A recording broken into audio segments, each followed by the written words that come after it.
Ya, Timnas Indonesia tampil menggila menghadapi Vietnam di laga kedua Piala Asia 2024. Timnas Indonesia sukses mempermalukan Vietnam sekaligus membungkam para media Vietnam yang awalnya meremehkan skuad Garuda. Ya, pertandingan berjalan dengan tempo sedang. Timnas Indonesia terlihat jauh lebih agresif dibandingkan ketika menghadapi Irak di 4 hari yang lalu. Ya, Rafael Struijk sempat memiliki peluang mencetak gol pada menit kedua dan ke-8. Namun, sepakannya yang pertama masih bisa diamankan kiper Philippe Nguyen dan upaya yang kedua masih melenceng. Vietnam juga berupaya memanfaatkan celah-celah yang ada di area permainan Indonesia. Namun, pemain-pemain di lini tengah dan belakang bisa menutup pergerakan lawan. Ya, pressing tanpa bola yang dimainkan skuad Garuda membuat Vietnam terlihat kesulitan mengembangkan permainan.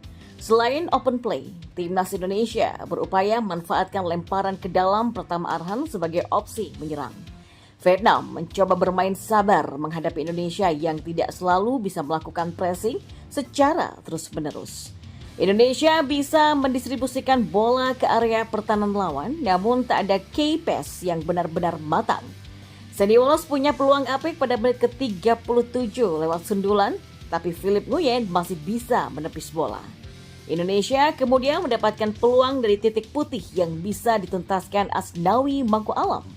Pada menit ke-40, wasit Sadullah Dulmurodi menunjuk titik putih setelah Rafael Struijk ditarik Nguyen Tan Binh. Eksekutor penalti diambil oleh Asnawi Mangku Alam. Kapten Timnas Indonesia ini tidak melakukan kesalahan dalam menendang bola dan pembawa skuad Garuda memimpin dengan skor 1-0. Ya, sepertinya Timnas Indonesia kali ini benar-benar menampilkan permainan yang sesungguhnya sehingga Vietnam terlihat kewalahan menghadapi Timnas Indonesia.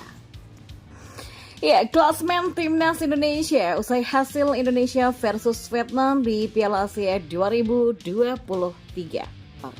Maka dengan kemenangan ini, Timnas Indonesia bertengger di peringkat ketiga klasmen sementara grup D di bawah Irak dan Jepang. Ya, Jepang dan Indonesia punya poin yang sama, yakni 3.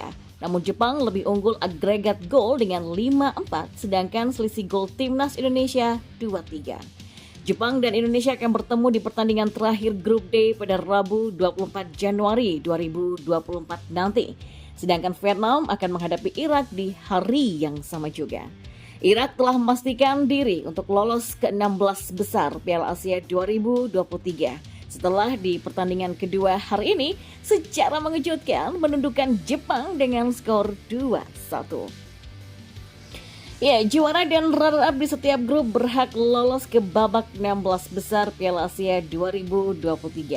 Dua tim peringkat 3 terbaik juga akan melaju ke 16 besar Piala Asia 2023.